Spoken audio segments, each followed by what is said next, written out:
ಸ್ನೇಹಿತರೆ, ಈ ವಿಡಿಯೋದಲ್ಲಿ ನಾನು ಏನು ಇನ್ಫಾರ್ಮೇಷನ್ ಕೊಡ್ತೀನಿ ನಿಮಗೆ, ಡೆಫಿನೆಟ್ಲಿ ಇದು ನಿಮಗೆ ಗೊತ್ತಿರೋದಿಲ್ಲ.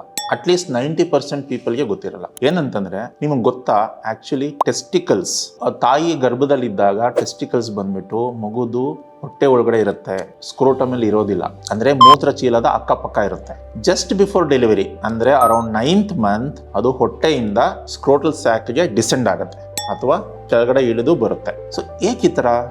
ನಾರ್ಮಲಿ ಟೆಸ್ಟಿಕಲ್ ಫಂಕ್ಷನ್ ಆಗಬೇಕಂದ್ರೆ, ನಾರ್ಮಲ್ ಆಗಿ ಫಂಕ್ಷನ್ ಆಗಬೇಕಂದ್ರೆ ಅದ್ರ ಸರೌಂಡಿಂಗ್ ಟೆಂಪ್ರೇಚರ್ ಬಾಡಿ ಟೆಂಪ್ರೇಚರ್ಗಿಂತ ಕಡಿಮೆ ಇರಬೇಕು. ಸೊ ಹಾಗಾಗಿ ಹೊಟ್ಟೆಲಿರೋ ಟೆಸ್ಟಿಕಲ್ಸು ಜಸ್ಟ್ ಬಿಫೋರ್ ಡೆಲಿವರಿ ಸ್ಕ್ರೋಟಲ್ ಸ್ಯಾಕ್ಗೆ ಬಂದು ಡಿಸೆಂಡ್ ಆಗುತ್ತೆ. ಸೊ ಡೆಫಿನೆಟ್ಲಿ ಇದು ಇಂಟ್ರೆಸ್ಟಿಂಗ್ ಇನ್ಫಾರ್ಮೇಷನ್ ಅನ್ಸುತ್ತಲ್ವಾ? ಸೊ ನಿಮ್ಮ ಫ್ರೆಂಡ್ಗೂ ಇದ್ರ ಬಗ್ಗೆ ತಿಳಿಯುವಂತೆ ಮಾಡಿ. ಸೊ ಈ ವಿಡಿಯೋನ ಶೇರ್ ಮಾಡಿ ಮತ್ತು ಸಬ್ಸ್ಕ್ರೈಬ್ ಮಾಡಿ. Thank you.